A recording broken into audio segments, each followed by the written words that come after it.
مرحبا. اليوم المثل القرعة تتباهى بشعر أختها.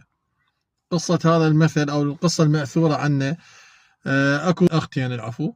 واحدة شعرها تماما تقدر تقول صلعة، والثانية عندها شعر، تمتلك شعر، اللي هي الصغيرة تمتلك شعر.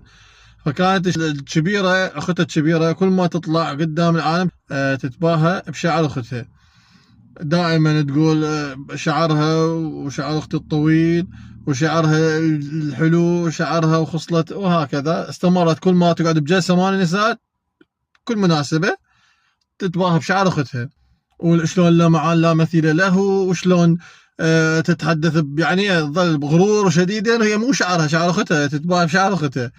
فكانت لاحظت الناس ان هذا التباهي صار مبالغ به، النسوان يعني تلاحظوا انه هي اختهم اخت الكبيره قامت تتبالغ بالتباهي بشعر اختها الصغيره، فقالوا لها القرعه تتباهى بشعر اختها.